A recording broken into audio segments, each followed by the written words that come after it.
So guys, ma-unbox tayo ng panghuli ng manok. Panghuli ng manok. Tingnan natin kung legit. Napunta. May balot. Ay, pangit! Ay, kulay itim. Ano pala, pwedeng duyan. Yan. Duyan nga. Hindi pala siya, kala ko tanis. Oh.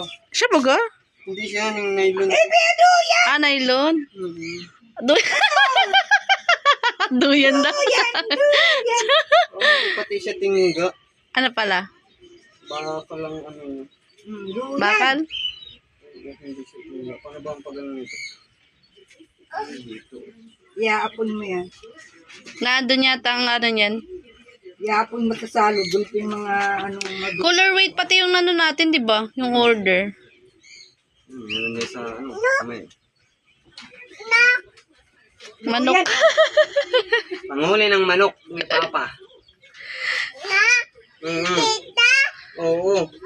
Huli natin yung manok. duyan. Oh, may sabitan.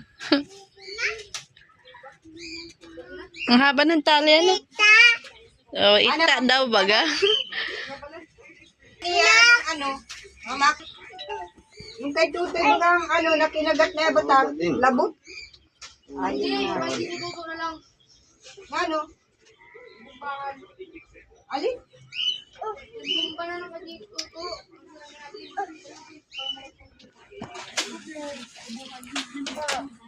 Parang local lang niya, no? Parang madaling maputol.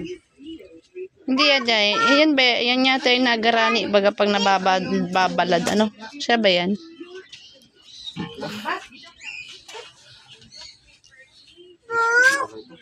Hmm?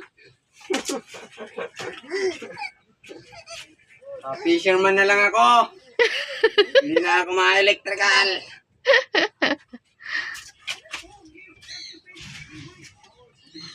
Paano ba ito itapon?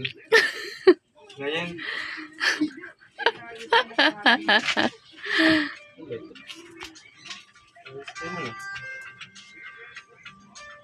Bibi, patayin mo, Bibi, yung alarm, Bibi. Bakal siya?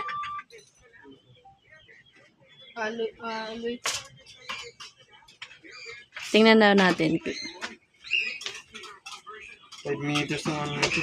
Parang walang tibay. Hmm? Tibay kaya ito. Parang nipis nga ng ano, no.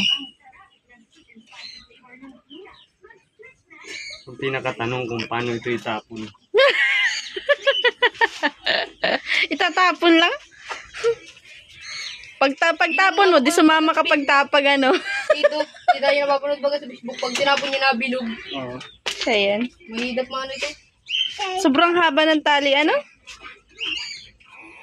Sa bagas-bas, biyan tama yan, ano? Bagas-bas. Kakayang gamitin.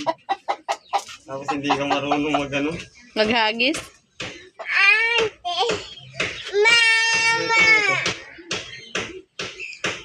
Tingnan mo ay baka may mga ano. Happy, happy.